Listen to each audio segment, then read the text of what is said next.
இறை இயேசுவில் பிரியமுள்ள மாதா தொலைக்காட்சியின் அனைத்து நிகழ்ச்சிகளையும் ஆவலோடு பார்த்து கொண்டிருக்கிற அன்பு நேயர்கள் அனைவருக்கும் இனிய இரவு வணக்கம். இன்று திரு அவையானது புனித சூசையப்பரின் திருவிழாவை கொண்டாடி மகிழ்ந்திருக்கின்றது. உங்கள் அனைவருக்கும் மாதா தொலைக்காட்சியின் சார்பாக விழா வாழ்த்துக்களை தெரிவித்துக் கொள்வதோடு இன்றும் ஒரு அருமையான சிந்தனையைத்தான் நான் உங்களோடு பகிர்ந்து கொள்ள ஆசைப்படுகிறேன். புனித சூசையப்பர் திருக்குடும்பத்தின் சிறந்த தலைவர் என்ற நற்பேற்றை பெற்றவர். கன்னி பெண்ணுக்கு களங்கம் கற்பிக்க விரும்பாத கன்னியரின் காவலர், ஞானத்தோடு பாலன் இயேசுவை காப்பாற்றிய கல்வியின் தந்தை, உழைப்பின் மேன்மையினை உணர்த்திய தொழிலாளர்களின் தோழர், செய்ய வேண்டிய அனைத்தையும் செய்து முடித்து அன்னை மரியா அன்பு மகன் இயேசு உடனிருக்க அமைதியாய் மரணத்தை தழுவிய நல் மரண காவலர், சிறந்த வாய்மையும் பொறுமையும் கொண்டு குடும்பத்தில் வளம் சேர்க்கும் வளனாராகி அகில உலக திருச்சபையின் பாதுகாவலரான பரிசுத்தர். மௌனமாய் வாழ்ந்து சென்ற இவருக்குள் எத்தனை மகத்துவங்கள் என்று எண்ணி பார்க்க தோன்றுகிறது. அழகானவர்கள் திரும்பி பார்க்க மட்டுமே வைக்கிறார்கள், அன்பானவர்கள் திரும்ப திரும்ப நினைக்க வைக்கிறார்கள் என்பது நிதர்சனமான உண்மை.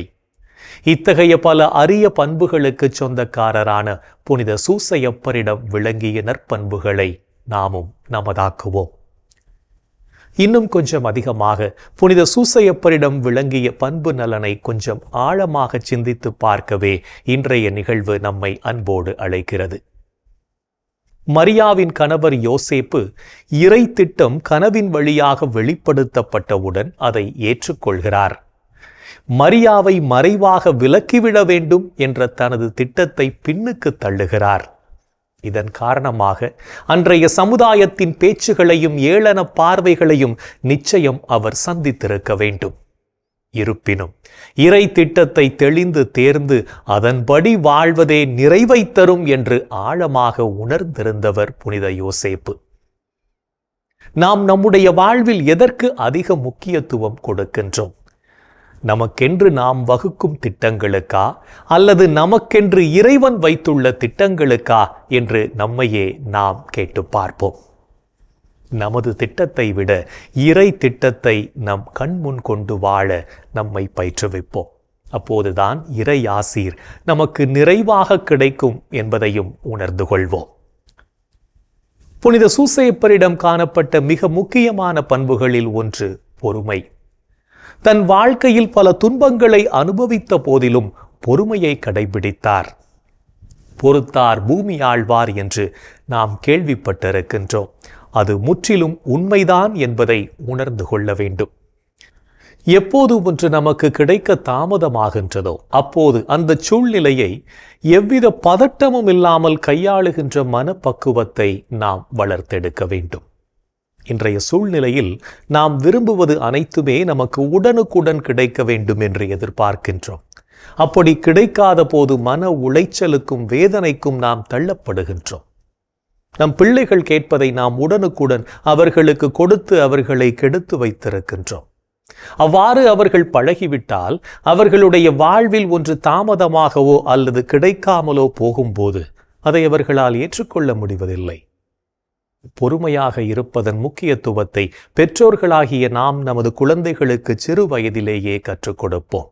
நாமும் பொறுமையை கடைபிடித்து நல்வழியில் வாழ முயற்சி எடுப்போம். அதுவே நம்மை வளப்படுத்தும் என்பதை உணர்ந்து கொள்வோம்.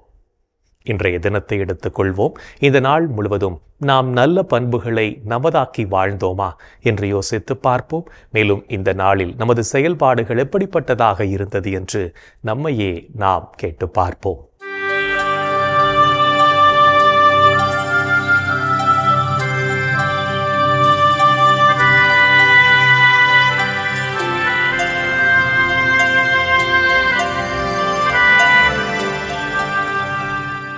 இன்று நீங்கள் அலைபேசிக்கு அடிமையாயிருந்து உங்கள் நேரத்தை விரயமாக்கினீர்களா? நேரத்தை வீணாக்கும் போது கடிகாரத்தை பார், ஓடுவது முள்ளல்ல உன் வாழ்க்கை. இன்று நீங்கள் உங்கள் கணவருக்கு கீழ்ப்படிந்து நடந்தீர்களா? திருமணமான பெண்களே, ஆண்டவருக்கு பணிந்திருப்பது போல் உங்கள் கணவருக்கு நீங்கள் பணிந்திருங்கள். இன்று நீங்கள் உங்களுக்கு கொடுக்கப்பட்ட கடமையை பொறுப்புடன் செய்தீர்களா? கடமையை செய்தால் வெற்றி, கடமைக்கு செய்தால் தோல்வி. இன்று நீங்கள் மூட நம்பிக்கையை பின்பற்றி நடந்தீர்களா? கடவுள் ஒருவரே, கடவுளுக்கும் மனிதருக்கும் இடையே இணைப்பாளரும் ஒருவரே, அவரே இயேசு கிறிஸ்து என்னும் மனிதர். இன்று நீங்கள் கடவுளின் குரலுக்கு செவிமடுத்தீர்களா? மனிதர் அப்பத்தால் மட்டுமல்ல, மாறாக கடவுளின் வாய்ச்சொல் ஒவ்வொன்றாலும் வாழ்வர். இன்று நாம் எப்படிப்பட்ட செயல்களை செய்திருக்கிறோம் என்று நம்மையே நாம் திரும்பி பார்த்த வேளையில் பல செயல்கள் இறைவனுக்கு ஏற்புடையதாக இருந்தாலும் சில செயல்கள் இறைவனுக்கு எதிராகவும் அமைந்திருக்கும். அத்தகைய தருணங்களுக்காக மனம் வருந்தி மன்னிப்பு கேட்டு மனத்துயர் மன்றாட்டை ஜெபிப்போம்.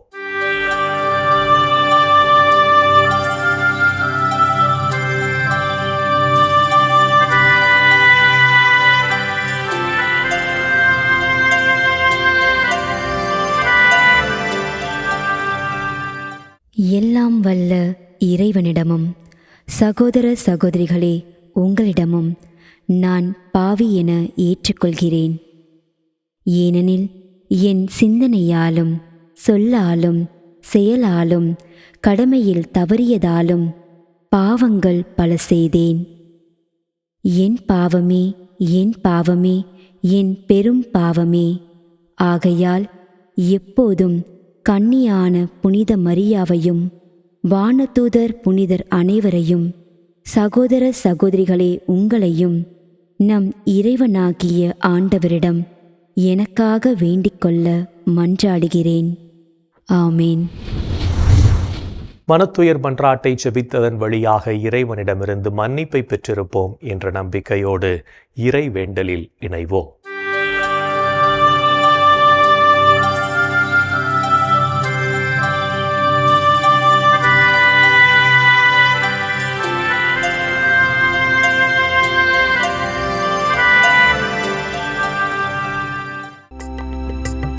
இறைவா, இறைவா, எமக்கு துணை புரிய வாரும்.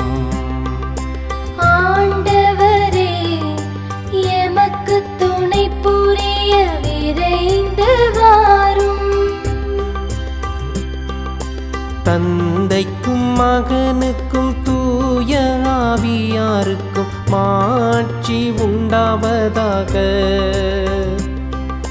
தொடக்கத்தில் இருந்தது போல் இப்பொழுதும் எப்பொழுதும் என்றென்றும் இருப்பதாக. ஆமென்.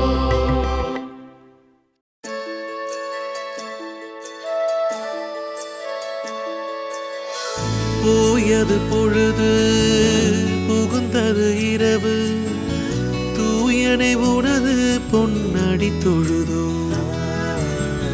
நேயமையெல்லாம் ஏதமும் நீக்கி நீயமையாண்டு காத்தருளையா. கனவுகள் துயில் வழி காணுதல் வேண்டாம், கனவிருள் பூதமும் கண்ணுரல் வேண்டாம். சினமுறு பகைவர் முரணலாம் வெல்வார், ஈனமும் உடலில் அணுகிடாது அருள்வார். ஆதியம் தந்தாய் அருள் புரிவீரே, அமலன மகனே அருள் புரிவீரே. ஜோதியே உருவாம் தூயாவியாரே, தொழுதனம் உமதடி அருள் புரிவீரே. ஆமென், ஆமென், ஆமென்.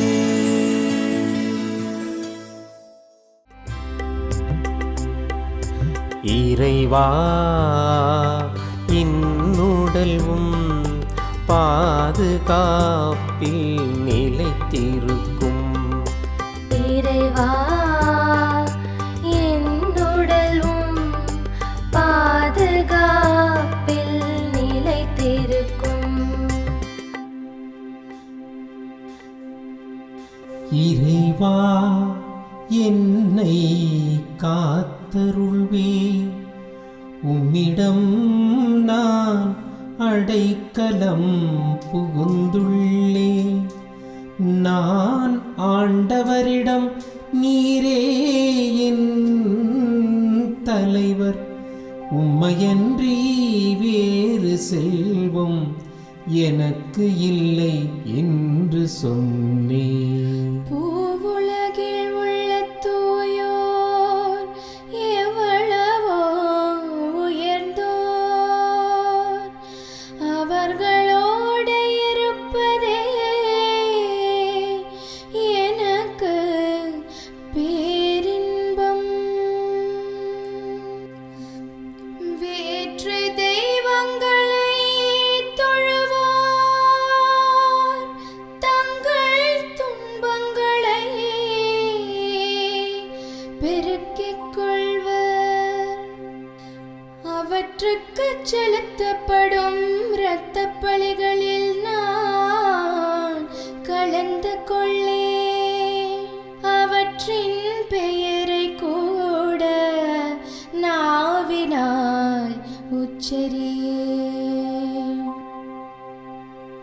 ஆண்டவர் தாமே என் உரிமை சொத்து, அவரே என் கிண்ணம். எனக்குரிய பங்கை காப்பவரும் அவரே. இனிமையான நிலங்கள் எனக்கு பாகமாக கிடைத்தன. உண்மையாகவே என் உரிமை சொத்து வளமானதே. எனக்கு அறிவுரை வழங்கும் ஆண்டவரை போற்றுகிறேன். இரவில் கூட என் மனச்சான்று என்னை எச்சரிக்கின்றது. ஆண்டவரை எப்போதும் என் கண் முன் வைத்துள்ளேன். அவர் என் வலப்பக்கம் உள்ளார், எனவே நான் அசைவுறேன். என் இதயம் மகிழ்கிறது, என் உள்ளம் அக்களிக்கிறது. என் உடலும் உம் பாதுகாப்பில் இளைப்பாரும். ஏனெனில் என்னை பாதாளத்தில் விட்டுவிட மாட்டீர். உம் அன்பன் நான் படுகுழியை காண விடமாட்டீர். வாழ்வின் வழியை நான் அறியச் செய்வீர். உமது திருமுன் எனக்கு நிறை மகிழ்ச்சி உண்டு. உமது வலப்பக்கத்தில் எப்போதும் பேரின்பம் உண்டு. தந்தைக்கும் மகனுக்கும் தூய ஆவியாருக்கும் மாட்சி உண்டாவதாக. தொடக்கத்தில் இருந்தது போல் இப்பொழுதும் எப்பொழுதும் என்றென்றும் இருப்பதாக. ஆமென்.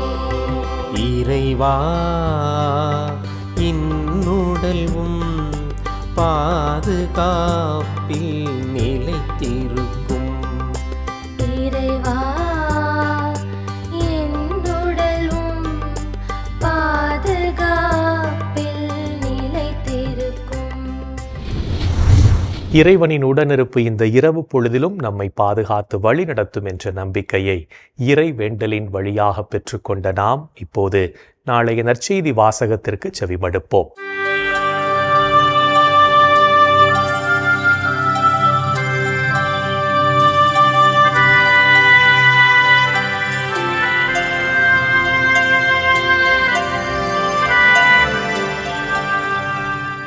நாளைய திருப்பலி வாசகங்கள். முதல் வாசகம் சாலமோனின் ஞான நூலிலிருந்து வாசகம். அதிகாரம் 2, இறைவார்த்தைகள் 1 மற்றும் 12 முதல் 22. பதிலுரை பாடல். திருப்பாடல் அதிகாரம் 34. இறைவார்த்தைகள் 16 முதல் 20 மற்றும் 22. யோவான் எழுதிய தூய நற்செய்தியிலிருந்து வாசகம். அதிகாரம் 7. இறைவார்த்தைகள் 1, 2, 10 மற்றும் 25 முதல் 30 வரை. அக்காலத்தில் இயேசு கலிலேயாவில் நடமாடி வந்தார். யூதர்கள் அவரை கொல்ல வழி தேடிக் கொண்டிருந்ததால் அவர் யூதேயாவில் நடமாட விரும்பவில்லை. யூதர்களின் கூடார விழா அண்மையில் நிகழவிருந்தது. தம் சகோதரர்கள் திருவிழாவுக்கு போனபின் இயேசுவும் சென்றார். ஆனால் அவர் வெளிப்படையாக அன்றி மறைவாகச் சென்றார். எருசலேம் நகரத்தவர் சிலர், இவரை தானே கொல்ல தேடுகிறார்கள். இதோ இங்கே இவர் வெளிப்படையாய் பேசிக் கொண்டிருக்கிறாரே, யாரும் இவரிடம் எதுவும் சொல்லவில்லையே. ஒருவேளை இவரே மெசியா என்று தலைவர்கள் உண்மையாகவே உணர்ந்து கொண்டார்களோ? மெசியா எங்கிருந்து வருவார் என்பது யாருக்கும் தெரியாமல் ஒன்றோ இருக்கும். ஆனால் இவர் எங்கிருந்து வருகிறார் என்பது நமக்கு தெரியுமே என்று பேசிக் கொண்டனர். ஆகவே கோவிலில் கற்பித்துக் கொண்டிருந்த போது இயேசு உரத்த குரலில், நீங்கள் என்னை அறிவீர்கள், நான் எங்கிருந்து வருகிறேன் என்பதையும் அறிவீர்கள். ஆயினும் நானாக வரவில்லை, என்னை அனுப்பியவர் உண்மையானவர். அவரை உங்களுக்கு தெரியாது, எனக்கு அவரை தெரியும்.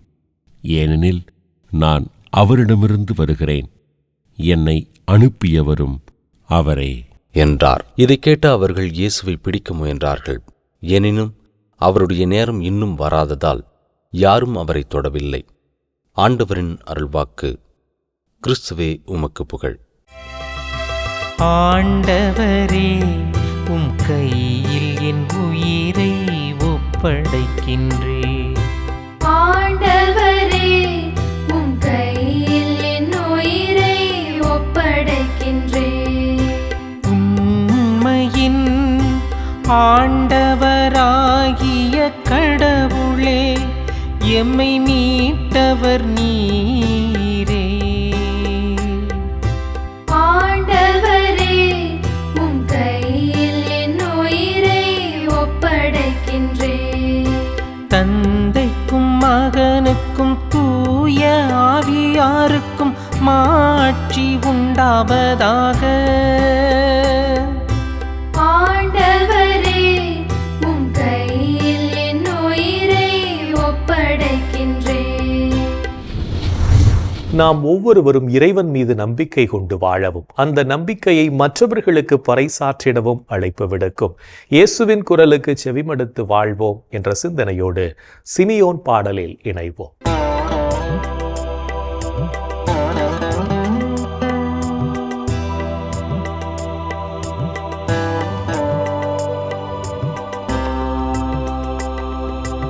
ஆண்டவரே, நாங்கள் விழித்திருக்கும் போது எங்களை காத்தருளும். நாங்கள் தூங்கும் போது எங்களை பாதுகாத்தருளும். இதனால் கிறிஸ்துவோடு விழித்திருந்து அவரோடு அமைதியில் இளைப்பாறுவோம். அவரோடு அமைதியில் இளைப்பாறுவோம்.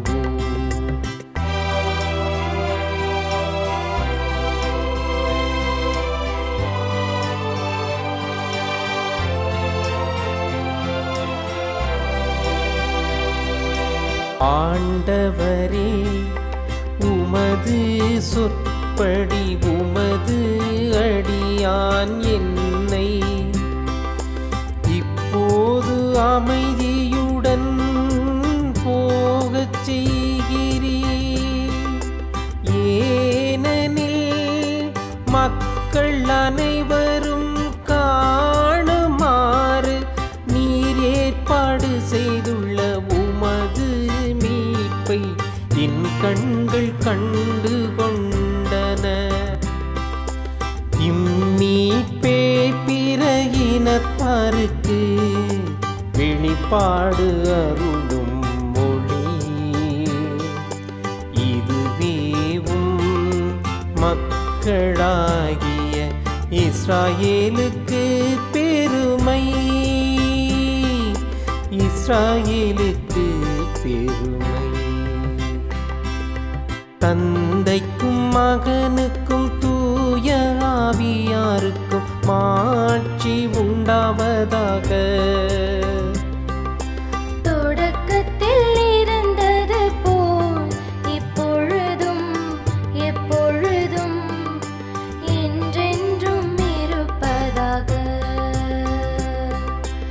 ஆமென். ஆண்டவரே, நாங்கள் விழித்திருக்கும் போது எங்களை காத்தருளும். நாங்கள் தூங்கும் போது எங்களை பாதுகாத்தருளும். இதனால் கிறிஸ்துவோடு விழித்திருந்து அவரோடு அமைதியில் இளைப்பாறுவோம், அவரோடு அமைதியில் இளைப்பாறுவோம். இறைவன் நம்மை ஒவ்வொரு நொடிப்பொழுதும் அற்புதமாய் வழி நடத்தி கொண்டிருப்பதை சிமியோன் பாடல் வழியாக உணர்ந்து ஜெபித்த நாம் இப்போது நாளைய புனிதரை பற்றி பார்க்கலாம்.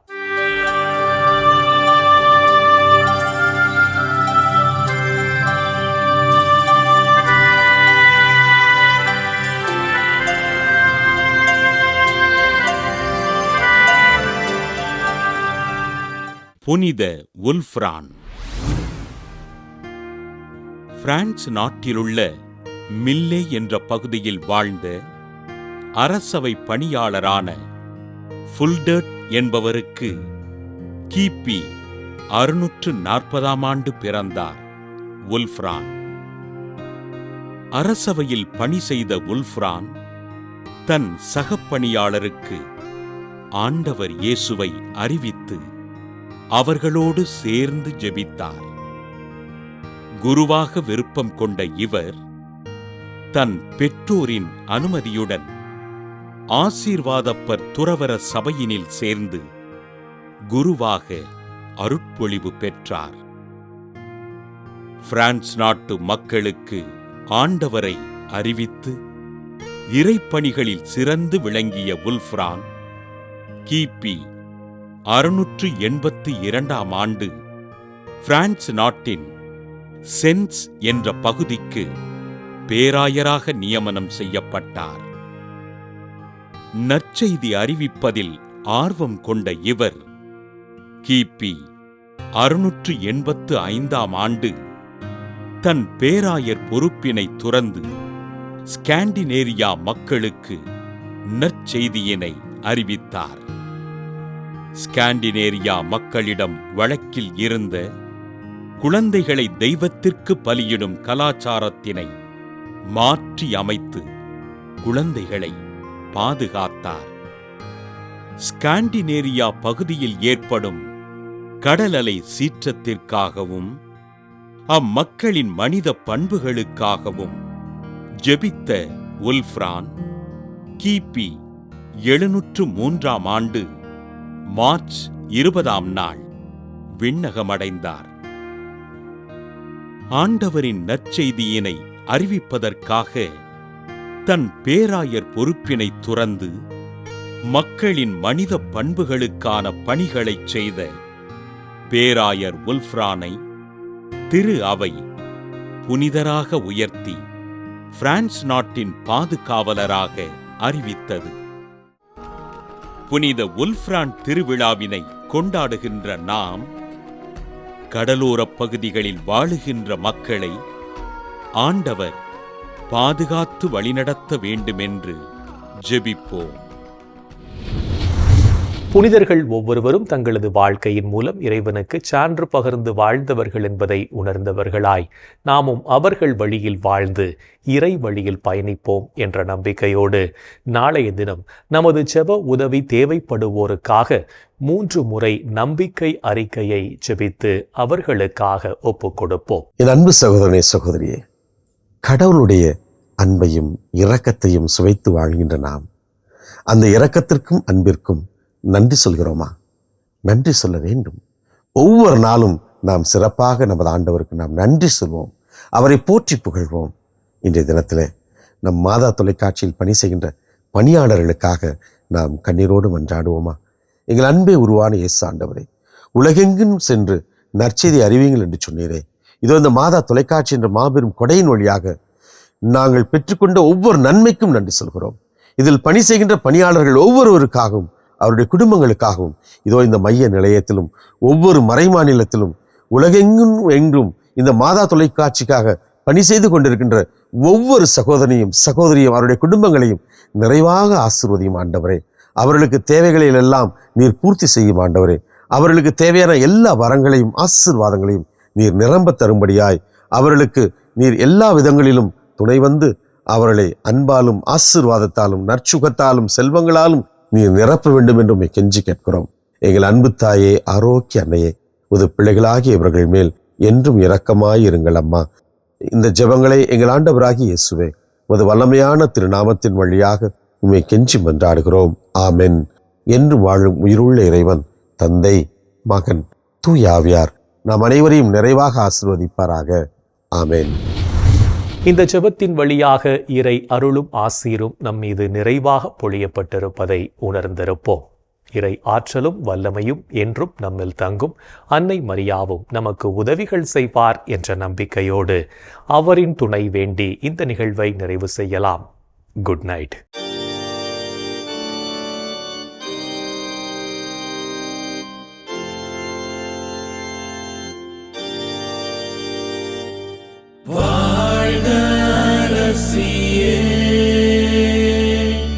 தயை மிகு அன்னையே, வாழ்வே இனிமையே, தஞ்சமே வாழ்க. தாயகம் இழந்த ஏவாயின் மக்கள் தாயே என்றும் கூவி அழைத்தோம். கண்ணீர் கனவா